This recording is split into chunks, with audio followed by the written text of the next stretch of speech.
You're on mute, buddy. You're on mute. Hey, everyone. Welcome to the Heron Heads podcast, your first stop for all things Inter Miami.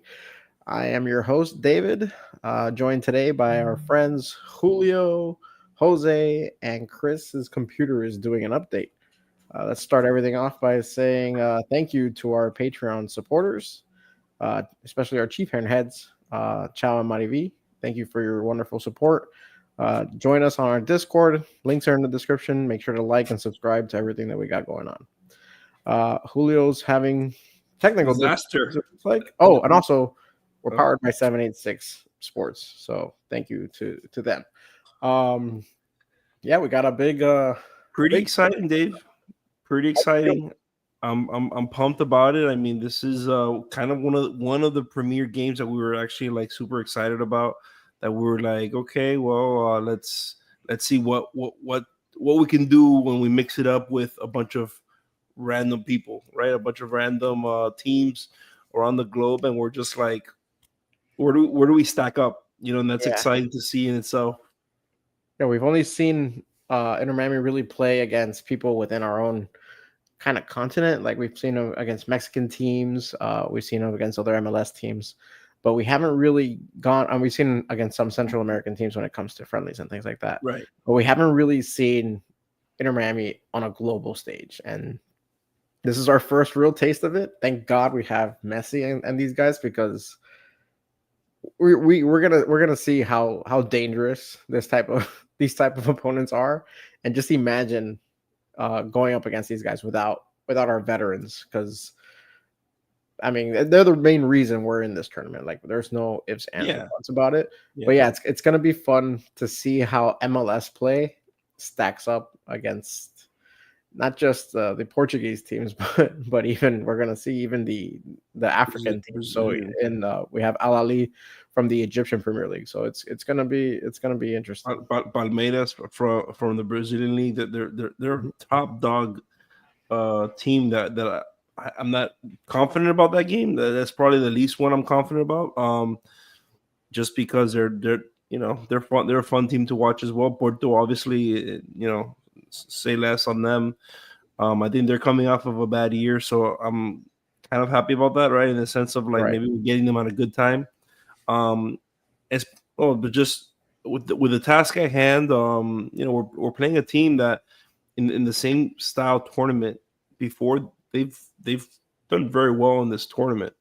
So it's one of those things where maybe they're not as flashy as the other squads, but they haven't done so bad in this format themselves. They haven't lost a match. There's a did you know? I'm coming out strong with the did you knows, because it's just the two of us. We're just gonna be playing ping pong over here with the did you knows. Did you know in the last 24 matches Ahly has played, they have 0 losses. They've won 86% of the matches that they've played. Like where? Like in their league, their respective league. Mm-hmm. Mm-hmm. Yeah, it's called the Egyptian Premier League. Right. And I don't care. People shun the MLS. They're like, oh, the MLS isn't a big deal. We don't win 86% of our matches. Those are winning. No. They win 86% of their matches. And have you seen some of the scores? Like it's this. Their last match won 6-0. Yeah, I mean, I'm gonna tell you, I don't think that we're gonna be bored watching this game at all. We might be mad. We might be really bad. Yeah, we might be really upset about it even. But I don't think we will ultimately. But I think that just watching them, they're an explosive team, consistently looking for the long ball, just looking to make plays, hard pressing up front. I mean, these are things that we don't like. To be honest, did I just not mention 2 things that we don't like? They do it pretty well. So yeah, and that's they're not a slow paced team. It's one of those things where we're gonna have to keep up. We're gonna have Cello playing back. We're gonna have to have him on his best games. We're gonna have. I'm assuming Cello. Honestly, I'm assuming that's what we're gonna play. Over Frey. Frey is. I think I read that everybody's okay. Frey's good. Frey's practicing. The only one that we might not have for this first match is Alba. He is back in training, but it's more one-on-one training. It's not team drills yet. But I wouldn't be surprised if Jordi Alba misses the first match of the tournament. But for the most part, we're healthy. We have our whole squad, save for Drake, and I think I don't know, is David Ruiz back? I think he was out. I don't know if he's. It's irrelevant. But that's what I'm saying is the majority of our squad is healthy and ready to go. So we all hands on deck. The big disappointment that I think we all feel is brought to you by Samreen here, who says he's so excited that we signed Mr. Nobody, and that is absolutely true. We had that special window to sign people, and we got no one, and that hurts. I was expecting some help, specifically. It's funny because Jorge Mas today, I don't know if you guys heard the news that came out from some stuff that he was talking about. That he was kind of expecting the owners over the break to finally talk about expanding rosters, giving more flexibility to teams. So when we compete in this stage, we're not just 13 players deep, but we're 16, 18 players deep, whereas we're playing some really good clubs right now that we if anything is going to be our downfall, Dave, I don't think that we stack up so poorly against some of these teams. But the issue is the moment we start bringing in subs, there's a big difference in what they're bringing in versus what our subs. We feel better about our subs against MLS, but again, it's because you're comparing apples with apples there. Once you start going into these tournaments with clubs that have true club dynamics, it's a different thing. Like again, it's very, very hard to compare with Chelsea because Chelsea is one of the richest teams in the world, but they have so many resources that the owners have gone ahead and bought different teams to kind of funnel in their prospects, like Kendry Paez, who they brought in for Chelsea. There's no spot for him right now, and he's young. They need him to develop. They bought SC Strasbourg in the French league, and now he's transferring over there. He's going to be playing for them, and it's just such a luxury to have those capabilities. It's multiple teams being owned. And then they're in all these tournaments, and like if they're in the FA Cup, they don't play their top-notch players, but they have such a deep roster that they can put a lot of their younger players in. It's fun from a Chelsea fan perspective, but then you turn and you look at Inter Miami and you want, obviously not to that extent, but you want some of that. Like give me an ounce of what they have over there and system wise. And the Mas brothers have money. Like that's the other thing I've seen a lot is he wants it. Saying that they don't want to spend the money. That's not true. These guys want to spend the money. They are being handcuffed right now. He literally said it in the interview. He's like, the more money that we're spending, you're obviously going to get more money from media rights. It's a trickle down effect. The more you open it up for flexibility, you're going to be able to compete with these top teams that are worth all this money, that they have all this money, but they have all this money because they're competing against the best and they're doing well against the best. And that's what we want ultimately, right? And it's funny. He also said something about the changing of the international soccer schedule, right? Changing to reflect the same schedule. Yeah, not to be independent. Like we're the only ones that really don't fall in line with the rest of the world.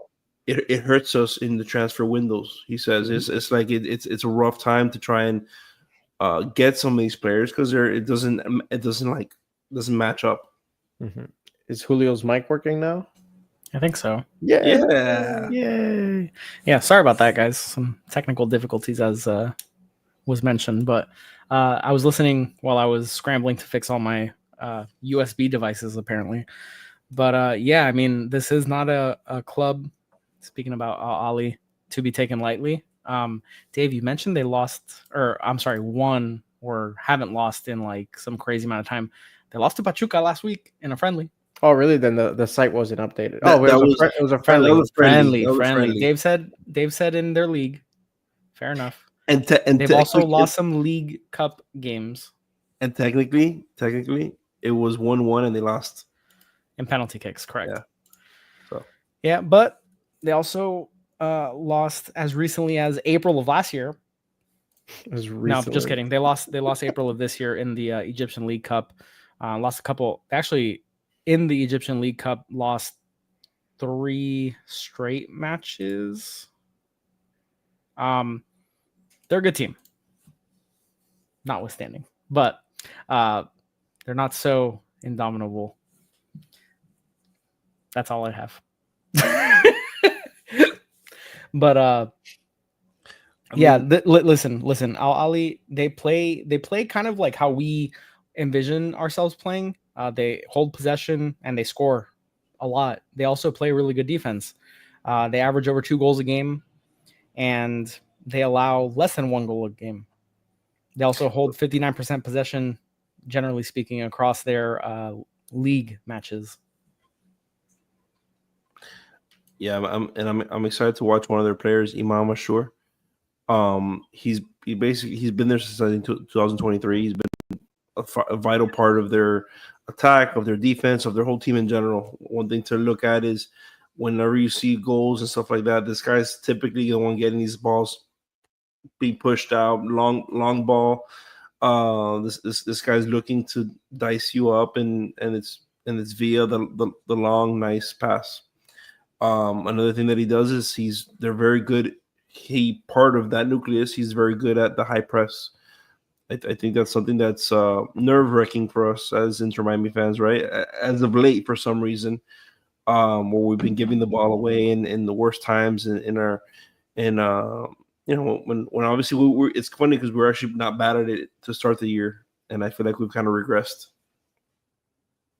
Yeah, I think they're also susceptible to getting pressed though, because they play a more possession style and try to pass out of danger. Who's gonna press them? Luis Suarez? I mean, listen, you get some energy people in the midfield. You get Allende, you get Benja if he gets the start. You get Bright, Redondo. Depending on who's starting there, you can get players that can press, and we've seen Suarez and Messi ready to pounce once the other guys take away the ball, and also Messi picks and chooses times to like jump up and press. Like it's select times, but he does it. You think this is the last game, right? You think this is the tournament where we unleash Fafa? I mean, we saw the last match them actually utilize him the proper way. So I'm hoping that that's like the last thing in Mascherano's mind, and we actually, because that's a dynamic that we can actually really, really use in this match. Do you imagine being Palmeiras and Porto and hearing they're gonna unleash Fafa? That's right, secret weapon. They've never seen the Haitian Tasmanian devil. The Haitian Tasmanian devil. How about that? Hey guys. Hi Chris. What's up, man? He just pulled I too had technical. Yeah, can you tell the 10? Technical difficulties. My computer decided to do an update. Very good. Classic. But yeah, I was listening to you guys just as Julio was while he had his technical difficulties. Leaving us out to the wolves. Figure it out, man. Yeah, man. So this team. I mean, I think Julio was kind of saying, yeah, they're good, but I don't think they're going to be great. This is going to be the best chance that we have to get a result.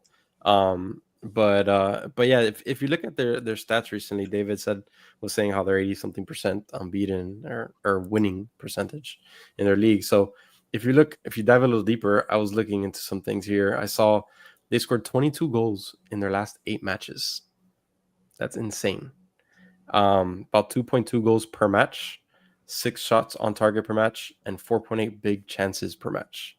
So that tells me their attack is pretty strong. Our defense hasn't been great as of late. I thought we started off very strong. Lately, it has not been. I still have faith in this defense. I still have faith in Noah Allen, in Bright, in Falcon, in Ustadi. If he could get back to that form in the beginning, I have some sort of faith that they could get into this team and stop this attack. But when you look at the ugly for Miami, you see that we've conceded 27 goals in 60 matches. We've only received 3 clean sheets. And goals conceded per match, 1.7. So that's not great. But like I said, I still believe in them. I still believe in this defense. If we see whatever we saw in the last match against Columbus, even just an inkling of that, I think we should be okay. But yeah, it's gonna be a fun one though. I'm excited. I think you're right, Chris. This is definitely, at least on paper, like the clearest route to 3 points in the group stage of the Club World Cup. And yeah, it's going to be as good a chance as any. I think what will be interesting is that, like the Columbus match, I don't think Al Ahly is going to be afraid of coming at us. I don't think any of the teams we play in this competition are going to be afraid of coming out at us. But if for anyone unfamiliar with Al Ahly, like just based on the way they play, it seems like they're also going to be willingly attacking us, which we saw against Columbus. That opens up a lot of opportunities for us to play counterattack or even just get into attack, which we do. Yeah. We tend to do very slowly. But a team like this or a team like Columbus, even, they don't shell up. They don't get back into the low block, and it leaves gaps and opportunities for our players. And we saw that we have the ability to exploit that when it's given.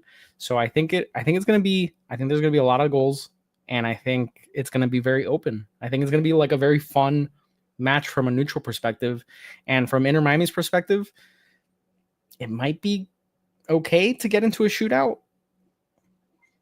I mean, we didn't mind that at all earlier in this year, right? Like when teams were actually playing, like I feel like now that they're kind of like in baseball, you know how they always move the whole team to the left side or the right side depending on who's the batter. Can't do that anymore. But I feel like it's the same way. Like it's the same thing. Or I wish they couldn't put the whole team in a low block. I feel like the same thing. You know, it's very annoying because. But I don't think we're going to see that now in this tournament. So I think that should be fun, and perhaps some more open field can help us out. Yeah, I think it's going to be very interesting to see, because I agree, Dave. I don't think Jordi Alba plays in this match. He was training off to the side by himself, but it was reported that it was not with any real intensity. So I don't anticipate him being ready for this match, which means Noah Allen's probably going to have to slot over to left back, and that means that center backs will have to be one or two of Falcon, Toto, Martinez, Lujan. So, is he alive? Who knows? I don't know. Mascherano will find a way to keep him alive. I wasn't like when I looked at the practice report. I think I have a blind spot for Lujan, and I don't remember reading his name. But it could just be me willingly not seeing his name. He is as much of an NPC as can be possible on this team. But regardless of whether it's Allen or Alba at the left back position, it does seem like an area where they can be exploited. Al Ahly, I think their wings, or I guess their wing backs, have a very hard time keeping play or defending well. And it seems like at least from the Pachuca match that happened last week, which by the way, that match was in Chase Stadium, and I had no idea that it occurred until I started doing research on our upcoming match against Al Ahly. Yep. But it seemed like they had a very hard time when Pachuca played down the wings. And I think with the way we play with our overlapping wing backs, that could cause some problems for Al Ahly. And if we happen to want to cross the ball, in which case Fafa would be a great choice for this match, we could find some good headers coming out from that. So I think that'll be something interesting to watch, whether it's Allen or Alba. Do you guys seriously think Mascherano's going to go away from his comfort zone, though? I mean, Fafa's way out of his comfort zone. Frey is out of his comfort zone. You know, all these players that we want to see out there are usually out of his comfort zone, and he doesn't go that way. I think Fafa maybe. I think Frey doesn't get into the starting 11. Allende, Segovia, Messi, Suarez, Chelo. You know, I think that covers all the ones that we might think might play. Maybe Busquets, right? I mean, I don't know. After that, I think we have another midfielder that's in the air, which that's always the one that we don't really know. Whether is it going to be Kramaski? Is it going to be Bright next to Busi? Redondo. I was just going to say Baltasar. Glastasar.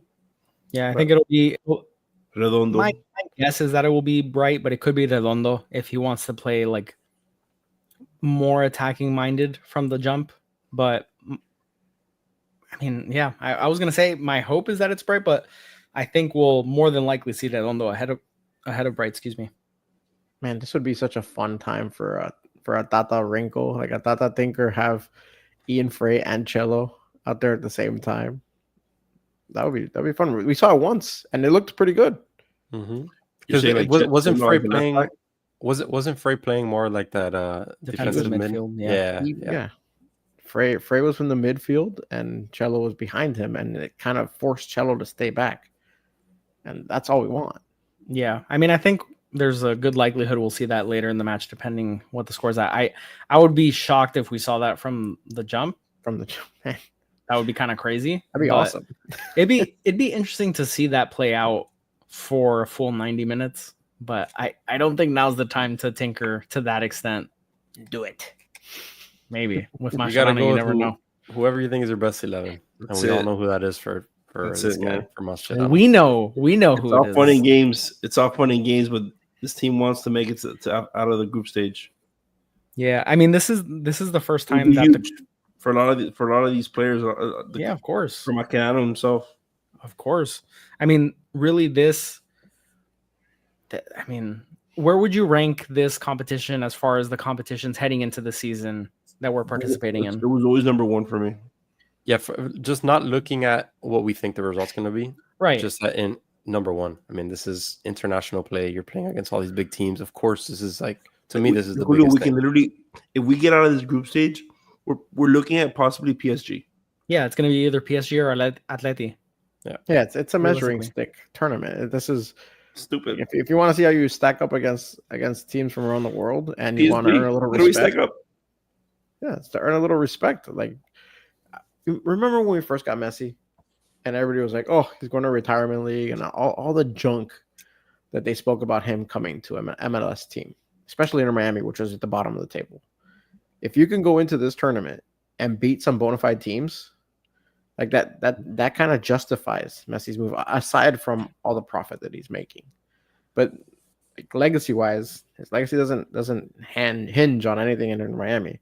But No. it's like another feather in his cap. He's like, look, not only have I gone to a bottom of the table club in the MLS, made them a champion, won them 2 trophies, but now I'm taking this team, which on a league that really nobody respects globally, and beats some global teams. Like that's fantastic. That's really something that I think that he can hang his hat on. And maybe fans of other European teams don't feel the same way. I know that I'm hearing a lot of chatter of them seeing this as a friendly tournament and not really anything to really respect. But we gotta beat these guys where we can, whenever we can, and this is our first opportunity to do so. I think the last thing that a PSG, if we were to play them, for example, if we were to get out of group stage, like wow. But if we were to play a PSG, you understand? Like, it's interesting. It's interesting to see a lot of the rosters. Team. It's interesting to see a lot of the rosters that these really big time clubs have been putting out there. They're not really putting their best foot This is forward. their off season.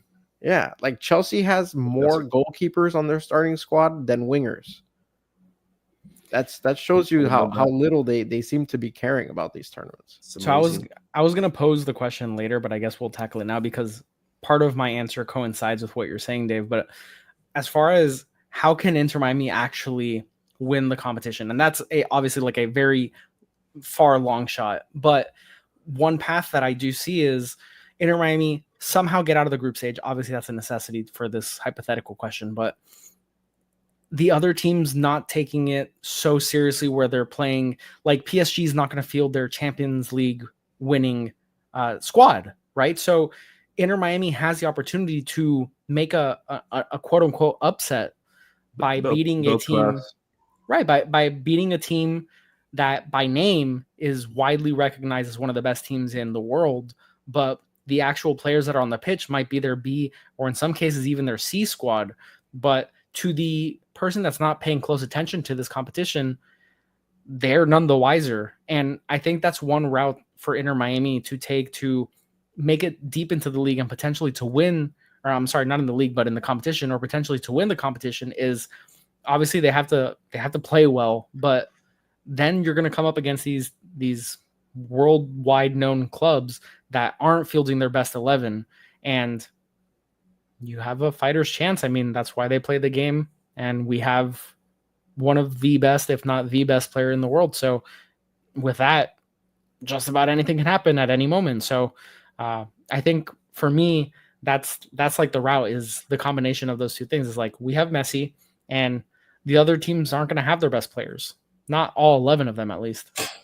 And just to add to that, because my answer to the question that I figured you were going to ask at some point now, it was going to be similar to that, but also to add on to it is every group has basically 2 very good to great teams and 2 subpar, not that great teams. So if one of these teams that you're saying do not play their A squad or their B squad, maybe they play their C squad, and these other lesser teams that probably are playing their A squads somehow by some miracle, when you're playing backups, anything could happen.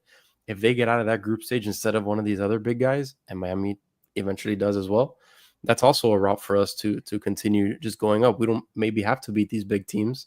If there's an upset at some point, we could play another Ahly or whatever, or LAFC, or somehow beat Chelsea, right? Or Monterrey. I'd rather play one of these Mexican teams than these other European teams. So maybe we get a matchup like that at some point, and it's all through an upset potentially. And all of it would, at that point, if we get out of the group stage, all of it becomes single elimination, right? So anything can happen, man. In that sense, right? And assuming absolutely. Like what you're saying, for example, what you're saying, if they don't field their best players, that's their fault. That's their problem. I mean, for us, that would be a huge feat, regardless. It would only huge feat. It's funny. There's these rankings that come out every year, and I'm a sucker for those rankings of where they rank each like every league, right? And I think MLS was like what did they rank 7th, 8th, right? They that would be a tremendous boost for our like league ranking, for example, if we start to advance in these kind of tournaments. This is the first time that we can actually try and measure up. So in a competitive setting, right? I don't care who they field. That's their problem. But but I guarantee you what. Do you think PSG, if they see that they're playing Inter Miami and they're going to play Messi, that they're going to have a feeling? They already named their rosters, right? Like they can't change all of a sudden and be like, oh, hey, everybody, come, and we're going to play Inter Miami. Like they already named their rosters, but they'll field as strong a team that's available to them. Because I read that they're going to be given like there's another window after. I'm sure there's flexibility if there's injuries, if they have but what are they going to do? Fly these guys over when they're on vacation in Malta and Cyprus? Like what are they going to do? Figure it out. Ibiza. Figure it out all day. Hey, my answer to that, Jose, no, because to the root point, I don't think a lot of these clubs care. Like this competition to them is not like for us. We just said it's the number one thing heading into the season. For these other clubs, it's not. Like it's not even top 3 for them.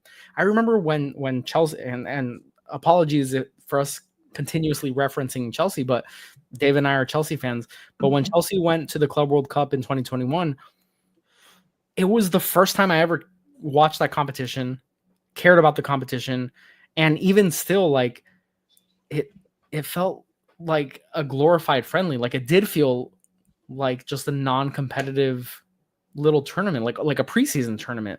And I think generally that's how the fan bases and also the clubs themselves look at this. I mean, all these clubs, the European clubs, are coming off their long seasons where they played, most of these clubs, in multiple competitions. And a lot of these guys, like, they need rest. And now they have to fly across the world. That's right. To the U.S. and bounce all around the country. Drag him back to Hard Rock Stadium, baby. Yeah, like it's really a big ask for, again, because the way that the schedules are set up, it's a big ask for everybody around the world. I'm hoping, Dave, that they're setting them up for failure. Remember when we had our friendlies in Saudi Arabia? It was like our first World Tour. And they were smacked in the middle, and they were smacked in the middle of their season, and they just whooped us. Yeah. And our biggest excuse was, "Oh, this is our preseason and their mid-season form." Maybe that helps us to some extent. Granted, our mid-season form right now is not the best form, but also the European clubs form right now is like they just finished their season 2 weeks ago. They're all like, so they're still like They're okay. They're all, you know, they're they're all not. like, They're so They're tired, fine. Chris. Finally They're not. They're Chris, not they're like in so full tired. vacation mode. You know. You know when you finish work and you get home and the last thing you want to do is to do more work. Same thing. Same exact thing. Same exact thing. These guys that get paid millions of dollars to play a game Yeah, they make $400,000 a week. What's my I don't weekly know, I don't know what to wage? tell you, but we're I know. playing Asher now. This guy Asher from Ahly, and guess what? I love college. 69 FIFA rating. That's what he's Heyo. got. We're putting him in the Mukhtar doghouse. I don't care. I don't care where you're from. I don't care what team you're in. We're putting you in the doghouse. Is So- Hani Mukhtar Who Egyptian? cares? He's just in there with fleas in German. there. He's German. That's right. Jose, I have a Egyptian. did you know? Ooh, I want to hear it. Did you know that Ahly in their league season only scored 4-headed goals out of 47 non-penalty kick goals? 4-headed Man. goals. They had 4 heads. Yes. They haven't played in That Miami. bodes well for us. Yeah, right. They might score 4 in this match, but it bodes well for us because we tend to give away a lot of opportunities on free kicks and corners. It did seem like they have some dangerous free kick routines, but nice to know that the likelihood is that they don't score a headed goal against us, which can be a concern because we're not the biggest team. So I did find that to be a little bit interesting. Well, I'd like to move on to ticket prices. If anybody wants to go to one, It's a big topic. Right, it is a big topic, and they're concerned about selling out and all that stuff. But it's funny, the media is a little bit of a fake news because all I read was $50 tickets, $50 tickets. I looked online, I didn't see one $50 ticket today. I saw $75 tickets, and those are the cheapest ones. They're all in the nosebleeds, and I don't want to sit up there. So I'm like, why would I sit up there? I can see perfectly clearly on my TV. But what I saw though was that it was like $98 for the 200 section, which for those, I don't know if anyone's been to Hard Rock, but 200 section is basically the 100 section, but you can just go to AC. It's kind of sweet. It's just it's kind of it's kind of lower bowl, but you're able to go into a little sweet area. They have nice restaurants and stuff, but it was like $95. That's not bad. I thought they sold out this first match. I heard they have not. I heard they were going to campuses around Miami and Buy one, offering get 4. students $20 tickets to get an additional 4 vouchers for tickets. The most recent one I saw was competition. $4 in Miami-Dade College right today. Well, because you get you 5 tickets for $20. So I didn't hear that $4 part. each. Yeah. Well, it was buy one get 4, so you end up getting 5 Oh. tickets for $20. Jeez. So wild. that was perhaps why they sold out. Do we know anybody who goes to Miami-Dade College? We can all go to the game for $4. We don't. We're too old. We're about 15 years out of that one. We're gonna have to be dual screen Saturday night with the Panthers game at the same time. I don't know why they do this to us. I just don't get it. At the same time, like literally, It's the NHL. happening. It's happening. You know, fine. like we could They could have possibly very easily be played winning, this we could game. possibly be winning the Stanley Cup on Saturday. That's right. In which case, no show. Right? Yeah. At that point, like, what are you gonna do? Oh man, is Dave Stradamus in the bill? Is there a Club World Cup Dave Stradamus? There's a betting. There's a betting Jose segment right after this. Oh, Sometimes maybe good, sometimes maybe shit. we're gonna do a little And Dave now, Stradamus, and Jose's since betting, brought to you by Hard Rock Bet. And since it's Club World Cup, You want me to go right now, or what? Ooh, No, gold chain? Dave's getting all dressed up. Happening over gold. there. Yeah. Hold on. Is it For gold those, chain or for is those it a on headpiece? for those on audio, Dave is putting on an afro, but also a gold chain that barely fits over his head. That's not coming off. And now we're ready. Club World Cup, Dave Stradamus in the building. Let's go score prediction and goal scorers if you're going to be predicting goals. Let's see. Score prediction. I think I'm gonna go ahead and give a bigger, like a global look at it. I think this might be our only victory of the round. So I'm gonna say, and it's gonna be a high scoring affair. So I'm gonna say it's gonna be 5-3 Inter Miami win. And goal scorers, I think we have our usual suspects. We got a brace from Messi. I think Suarez finds one. and then pick your poison between Allende and Fafa to get a couple in there as well. I'm thinking 3-2. 3-2 Inter Miami. Thinking Messi's gonna score, and you'll be hearing all my betting lines after and how this all makes sense. I'm gonna go with let's go with a Miami win. We're gonna crush them. We're gonna crush them 3-1. Our defense is gonna hold up. Our attack is gonna be on fire. Messi's gonna score 2. Luis Suarez is not gonna score. He scored too much recently. He's gonna stop. But Allende is gonna score the other one, and we're gonna win. I'm gonna go with a 4-2 Inter Miami win and a Pistolero hat trick. Wow, imagine. Wow. That's right. That'll be something. Jose, betting odds on Luis Suarez hat trick? Caught him off guard. Let me lift the curtain a little bit. Jose, before we went live, was like, I have a lot of questions. I'm gonna put everybody on the spot. How does it feel? And I don't think you put any of us on the spot, by the way. I didn't. It was just preemptive. I just made suggestions that I might do that, and everybody I can see their buttholes, get like a little clenched, and I was like, See our Heron bubble. Heads after dark. what I saw, and Speaking yeah, of lifting the curtain. yeah. So what I got here is plus 125 Miami win. This is a good parlay. I think all of these are smash the like on this one. Plus 125 Miami win, plus 180 over 3.5 goals for both teams combined. I totally think it's gonna be a high scoring affair. I don't see how it won't be. Our defense is sucking lately. Their defense, they have never seen a force that's coming their way like we have. So yeah, over 3.5 goals. Minus 160, both teams score. Kind of, I guess, Vegas thinks that's obvious. That tells you a lot. Messi goal plus 120. Anytime goal, 120. You combine all these things, it's plus 700. It's fantastic. Is that not all very likely? I'm into that. Yeah. Plus 700, $20 will get you $160. How about that? Book it. Also, for anyone or I guess anyone that uses Hard Rock Bet, they're running a promo. Again, we're not affiliated by Hard Rock. Hard Rock, if you're out there and you want to sponsor us, just let us know. But they're running a special where if you bet $1 on any bet that's currently available before kickoff, so long as there's one single corner in our match, you get a $20 bonus bet.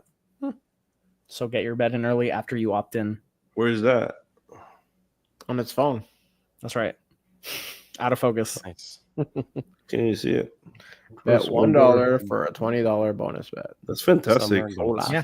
Did you know? I'm going on it right now. So watch they don't have a single corner. That would be fitting. But yeah, I do like that, Jose. I think that's a good. I'm actually going in to put that bet in right now. So how about that? Bet responsibly. I already did it for sure. So yeah, I think it's gonna be a lot of fun. This is definitely the matches to do it. There's a lot of weird political stuff going on around this match that we're not going to get too into, but we're not oblivious to it.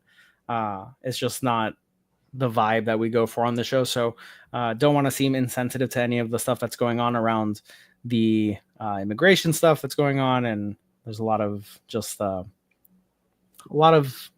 secondary things going on orbiting around the Club World Cup. But there's a lot of other news outlets that can inform you guys on that. So if you're interested, go out and look for it. But match is Saturday, 8 p.m. Eastern time. So we'll be tuned into that. Make sure you're following us at the Heron Heads on all socials.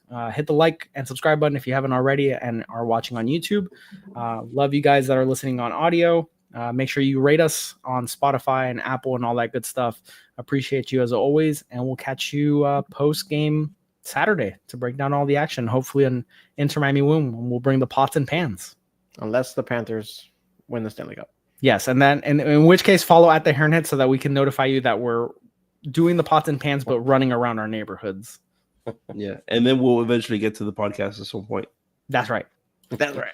All right, guys. Have a good night, and we'll catch you on the next one.